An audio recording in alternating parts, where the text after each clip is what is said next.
Hey, welcome back to the Tyranny of Hope, the podcast where we tackle real life struggles and explore compassionate ways forward. I'm West Breedlove. Today, we're diving into a cornerstone of 12 step work, the concept of powerlessness. What does it mean? Why is that important? And how can embracing this idea actually lead to freedom? Stick with me, because this is where the heart of recovery begins. So, what is powerlessness? Powerlessness is introduced in the very first step of any 12-step program. We admitted we were powerless over whatever addiction and that our lives had become unmanageable. Now, for many, this idea can feel like a gut punch. It's counterintuitive. After all, don't we just need to try harder, get it together, or exercise more self-control? But powerlessness doesn't mean that you're weak, lazy, or incapable of change. It means recognizing that no amount of willpower, effort, or determination has been able to stop your compulsive behaviors or make life manageable. For someone struggling with addiction, it's the acknowledgement that despite your best intentions, you can't control your drinking, your drug use, or any compulsive patterns. So why is admitting powerlessness so hard? This step is hard for so many reasons, right? It flies in the face of our cultural norms. We're told to be self-reliant, to hustle, to grind, to pull ourselves up by our bootstraps. Admitting powerlessness feels like failure. And there's also fear. If I admit I'm powerlessness, if I admit I'm powerless, what happens next?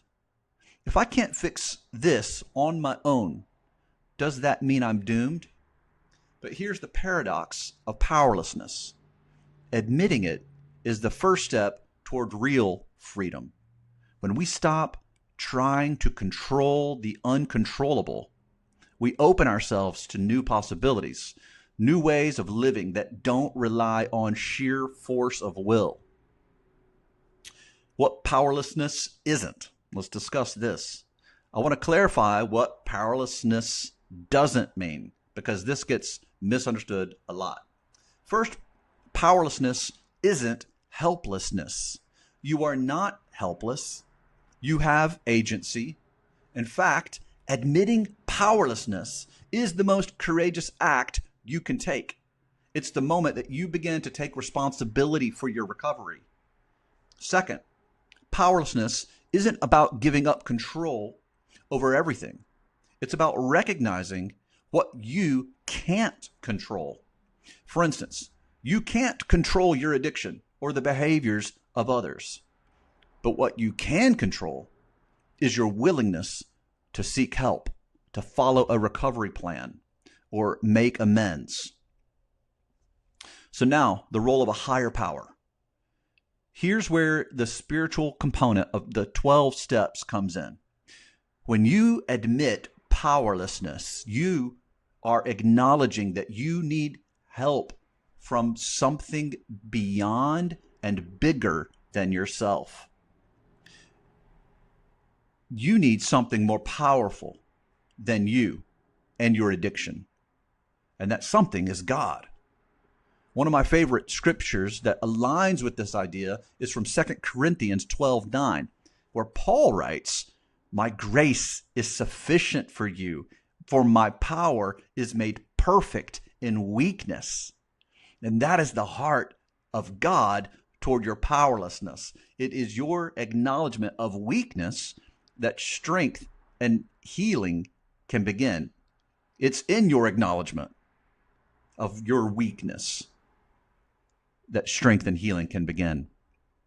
So what about moving from powerlessness to freedom? When you embrace powerlessness, you stop fighting an unwinnable battle. Instead, you turn your energy towards actions that do lead to freedom. And this is where the rest of the steps come in. Steps like surrendering to a higher power, making amends, and helping others. Each of these builds on the foundation of admitting powerlessness. It's a bit like quicksand. The harder you struggle, the deeper you sink. But when you stop fighting and trust the process, that's when you can be pulled out. So, the bottom line, powerlessness isn't about defeat. It's about honesty. It's the recognition that fighting on your own hasn't worked. And it's the first step toward a life of recovery and freedom. Now, if this resonates with you, or if you're curious about how 12-step recovery could help you in your journey, I encourage you, friend, go find a meeting near you regarding whatever addiction, whether it's food, gambling, lust, sex, alcohol, whatever it might be. Get out there, find a meeting near you or online. Take that first step towards surrender and healing. So thanks for listening. Thanks for listening to the Tyranny of Hope. If you found this episode helpful, share it with someone that might need it. And as always, I'd love to hear your thoughts, your questions, or experiences. And until next time, take care and be gentle with yourself. Be gentle with others.